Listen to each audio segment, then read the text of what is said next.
Hi, good evening. My name is Gaylon Alcaraz, and I've had an abortion. And I'm Brittany, and I've had an abortion. We are from the Chicago Abortion Fund, and at the Chicago Abortion Fund, we provide financial assistance for women seeking abortions in their second trimester, which starts at 13 weeks. It is very good to be here tonight on the anniversary of Roe v. Wade, the 41st year anniversary. And so we celebrated that today by continuing to do work, take calls, reach out to women, follow up with them after their procedure.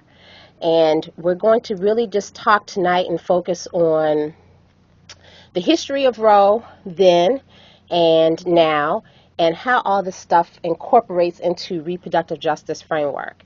For those of you that are not familiar with what reproductive justice is, Chicago Abortion Fund in 2010 incorporated that framework into their vision and their statement of values. The reproductive justice is a movement that envisions the complete physical and mental well-being of women and girls.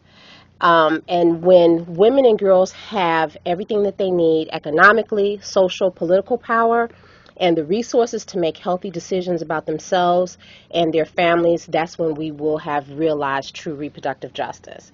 And so we've incorporated that framework where we do a lot of advocacy around that, around women after the procedure. So yes, we do help women pay for their procedures, but we do so much more than that. We advocate for them. We bring those women back to the table to make them a part of the discussion and conversation.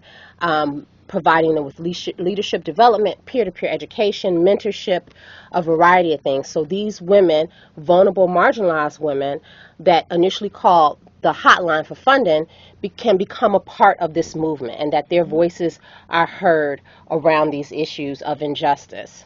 And so we're going to talk a little bit about that. I'm going to go over and talk about some amazing organizations that are doing reproductive justice work down here on the ground and give you a little bit of history about the framework and how it came to be. But before I do that, I'm going to turn it over to Brittany, who is going to talk about the history of Roe, particularly because today is the anniversary. And in case you've been living under a rock,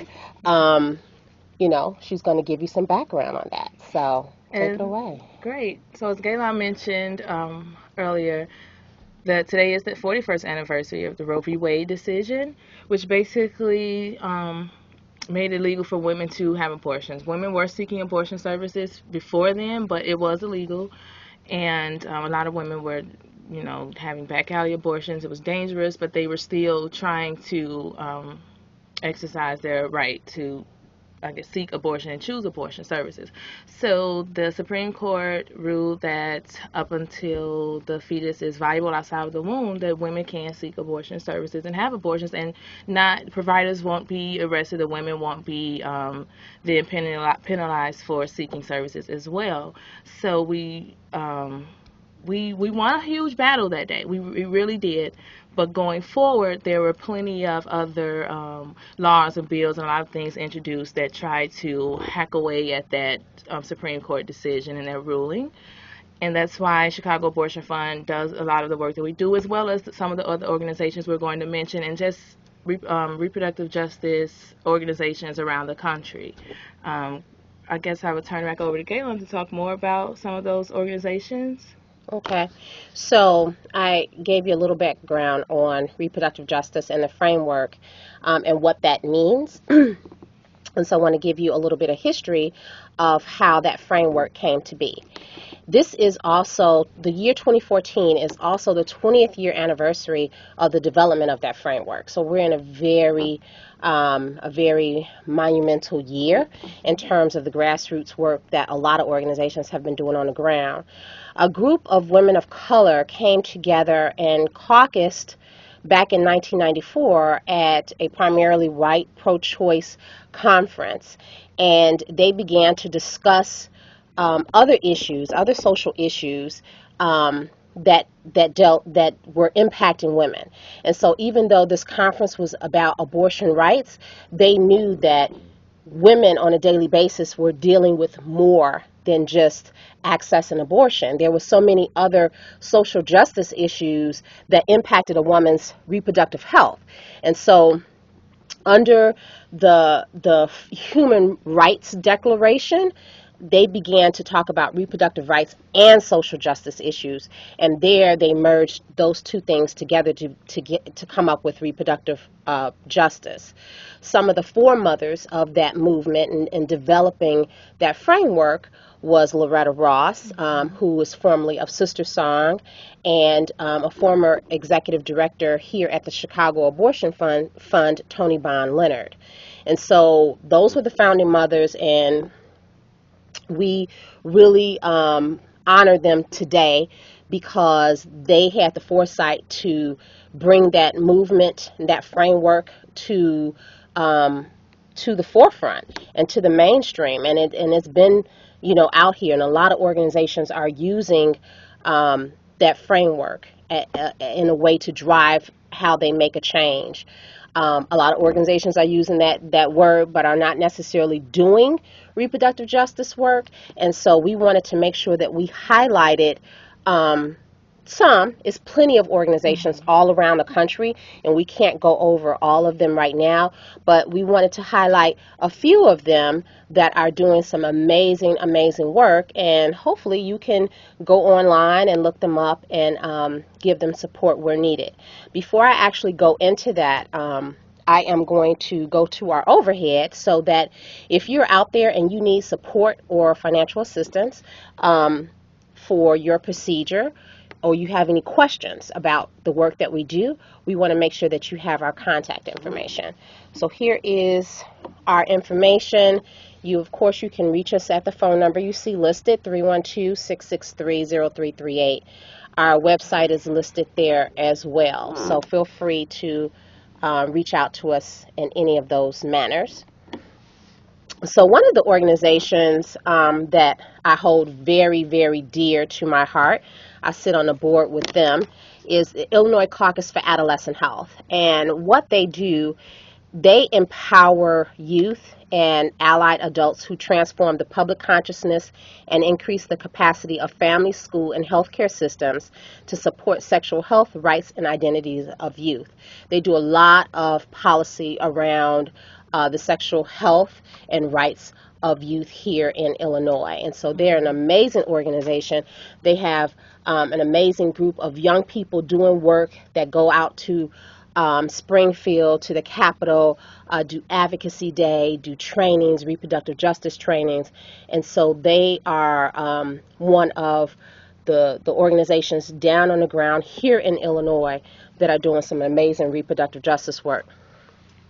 Another organization is Sister Song, which is based out of Atlanta, and that is where Loretta Ross comes from, Sister Song, and they mobilize women of color around their lived experiences. They bring them together, they provide mentorship, self-help, and they organize for social change. So they have been around for a while. They're doing amazing work. We have a new ED out there that is doing amazing work and is all over the place. They're getting ready to do a lot of things around the Melissa Alexander case and some protests and some organizing. So Sister Song is one that you definitely should look up. They're based in Atlanta. Spark is also in Atlanta. And they collaborate with individuals, organizations, and communities to build and sustain a powerful reproductive justice movement in Georgia and the South. And so Spark and Sister Song, these organizations that are in the South, they played key roles in the anti-choice abortion posters that were spreading out down south a few years ago. So they mobilized, they organized, and really fought back against that to get those things removed out of their communities. So they're also, they have a new ED as well, and they also are an organization to be reckoned with. Another organization that is doing some really, really good work, and it's not really known, but I I did some research when I was teaching a class on reproductive justice, and this is one of the organizations that I gave to my students. It's called West Virginia Free, and they were founded in 1989. They are a reproductive health rights and justice organization that works for West Virginia women, and so they are located in the rural areas where access to education, technology, health are very, very marginalized and almost non-existent in a lot of places. You know, women can't get to certain places to access any of those things, and so they're doing a lot of things around reproductive options, affordable birth control, reducing teen pregnancy, improving adolescent health, just doing a lot of things that will help women make the best decisions for themselves and their families. And it's not just about abortion, it is about supporting a woman in whatever decision she makes. And so they're a really good organization doing some really, really good work in West Virginia. And I just want to chime in on that organization. If for all of the names we mentioned, that you absolutely can Google them and find their websites. But when you're looking up West Virginia Free, just type in WV Free and reproductive justice, and then it'll pop up. Okay. And just knowing that some of the work they do with rural communities, I talk about that in the past shows about how important it is, because here in Chicago, we have access to, well, we have places who offer these services, not always access, but it's really important to highlight that women in rural areas still face sometimes even more hurdles and obstacles when trying to obtain reproductive health services. Yeah, and people don't realize there are some really significant barriers to not just abortion, but just getting affordable birth control, just getting good quality reproductive health care. There are some barriers: lack of providers, you know, insurance issues, transportation, access to those clinics. So those are some things that you need to keep in mind for, you know, here in Illinois, like downstate Illinois. There are some serious access issues in downstate Illinois, and a lot of women come up here into the city to try to access some of those services. So keep that in mind as well. Another good organization is New Voices Pittsburgh, and they are a grassroots human rights organization led by and about women of color. And human rights and reproductive justice is their innovative framework that engages black women in the community organizing for lasting social change. They're an amazing organization led by an amazing leader, Latasha Mays, and they're doing amazing things out there in Pittsburgh. And so, you know, definitely look them up as well. One of the last ones that, you know, we just wanted to sort of highlight tonight, because there are a lot going on across the country. Sister Reach, which that's a fairly new organization, and that's headed by a grassroots organizer who actually came from here, from Chicago, and relocated to Memphis, Tennessee. And so she is focused on empowering, organizing, and mobilizing women and girls in the community around their reproductive and sexual health to make informed decisions about themselves, and therefore they can become advocates for themselves. And so they're called Sister Reach, and they're in Memphis, Tennessee. Those are some of the organizations that we wanted to sort of throw out and you know, let you go ahead and Google and do some more research on them. Did you want to add anything about any of those organizations, or? Well, Sister Reach, they are the first organization in Memphis to do reproductive justice work and really engage the communities that they serve. So that's really exciting. And she's from here, and she, you know, she has that experience coming from this larger city, and that's a large city for the South. And just to start this and just see where it goes, it's really exciting to really have women of color doing the reproductive justice work. And I wanted to say that to lead into like why it was really important that women of color started the RJ framework, and why it's important that women of color continue to be at the forefront of the framework. Okay. If you wanted to speak on that. Yeah, I can speak on it. So when we think about reproductive justice and social justice, it is about, people that are most impacted by the injustices here in society. That happens to be women of color, young people, young women, and rural women, women that, live in the rural areas. They are most impacted by these injustices, and therefore they should be at the table. They should be at the forefront. They should be assisting in the whole social change piece.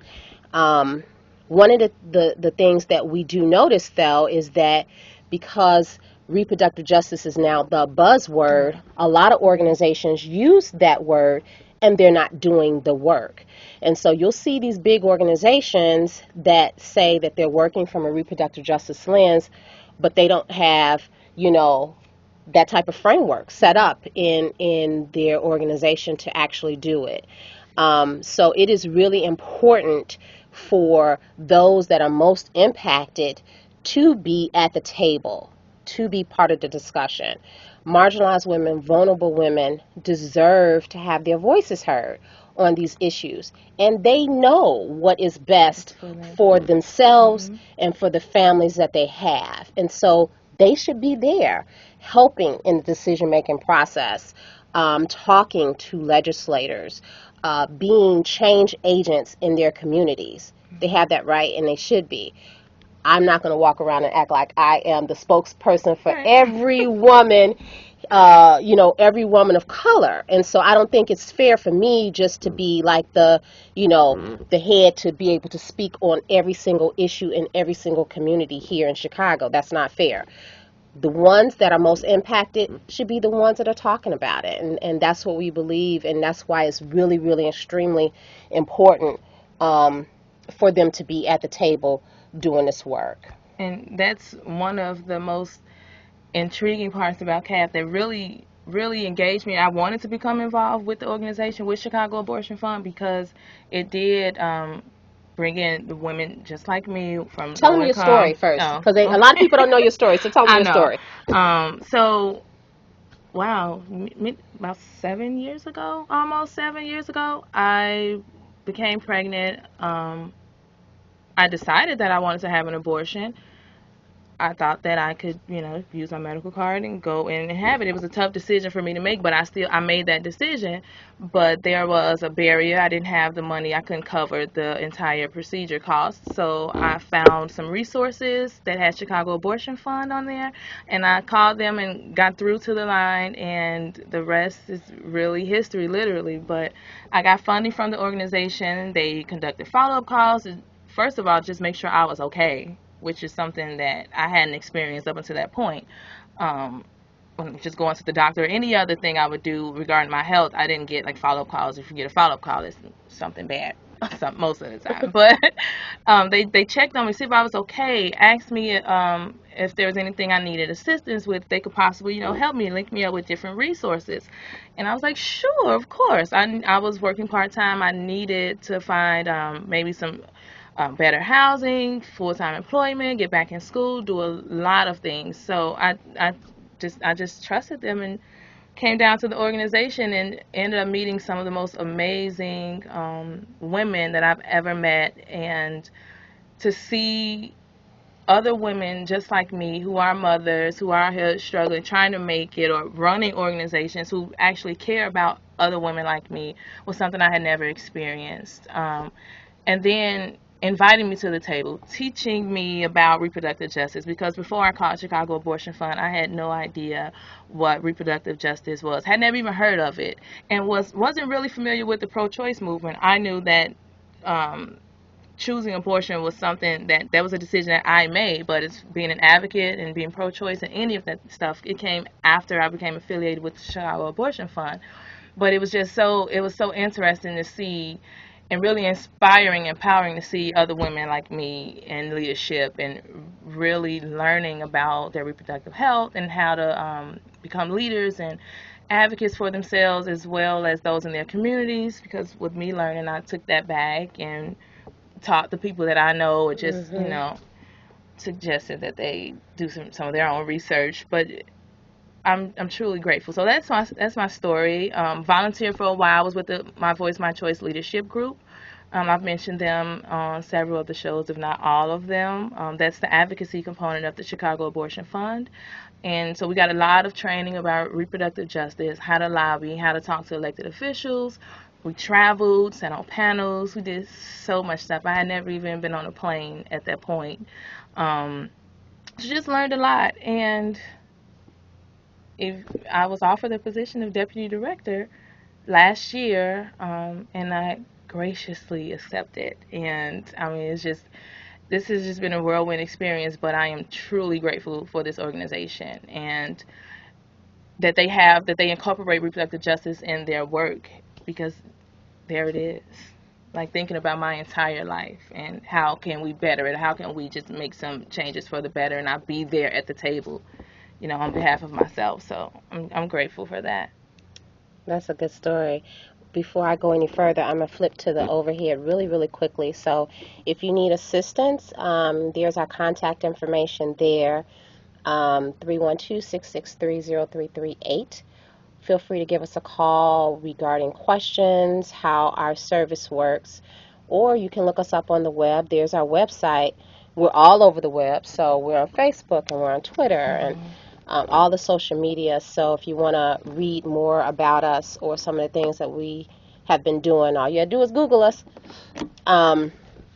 So, Brittany was saying some really key things. And one of the things that, we have to keep in mind that, yes, this is the anniversary of Roe v. Wade. Well, 41 years ago, it was made legal for a woman to make the decision whether she wanted to have an abortion or not.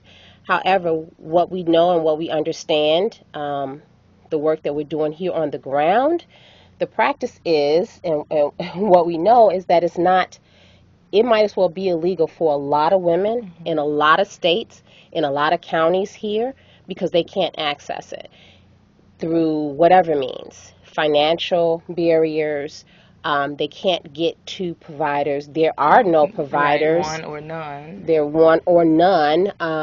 The bans, the bans, the restrictions, ultrasound bills.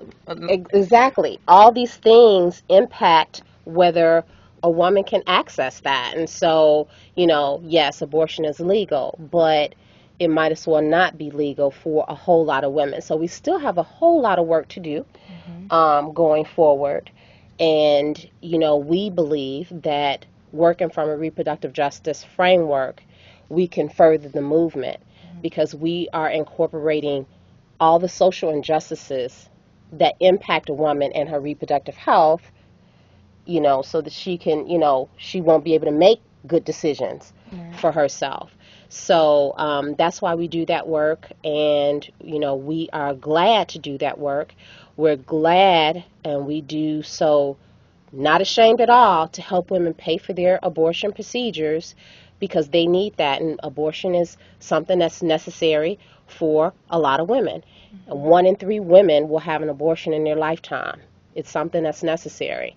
And so if women need those services, we help them pay for it. And after the fact, we help link them to supportive services and resources and make sure that their voices and concerns are heard in this movement. Indeed. And I always tell Gaylon, like, what the work that at the Chicago Abortion Fund is so much more than just assisting women with paying for their abortion procedures. It changes and it saves women's lives. It saved me. I've spoken with women who share that same feeling. Like, it saved us. It changed us. It saved us. Because I don't know where I would be. It's hard to even imagine, like, had I not come through the organization and received funding. And I've worked the client line when women call in, and I've heard stories, and I listen to these women, and of course I understand, but it's not just my experience. It's so many other shared experiences, and it's amazing work, and I'm so grateful that, and you talked about shame. Like, we're unashamed. We help women pay for their procedures, and we also think about their entire life, which speaks to the RJ framework. And I think we need to all keep that in mind. I think when we speak about abortion or our mind goes to this place of judgment or shame, and we don't think about that we don't think about that woman's life, her experiences, everything that entails her life and her raising her children she possibly already have, or just what she's going through mentally, physically. We never take that into consideration. We always jump to shame and judgment and Yeah. going on about that. I'm going to say we didn't get any calls tonight No. and for the Roe v. Wade anniversary. That's surprising. Well, We're giving them a lot of information. we've given them information. ICA, Illinois Caucus for Adolescent Health, Sister Song in Atlanta, Spark in Atlanta, West Virginia Free in rural West Virginia, New Voices Pittsburgh, and then Sister Reach in Memphis, Tennessee. Look up some of those organizations or all of those organizations. Feel free to look us up and research us and Google us. We're here. We're approaching our 30th year anniversary in 2015. We're going to continue to help support and be true advocates for women here down on the ground. Thank you and have a good evening. Good night.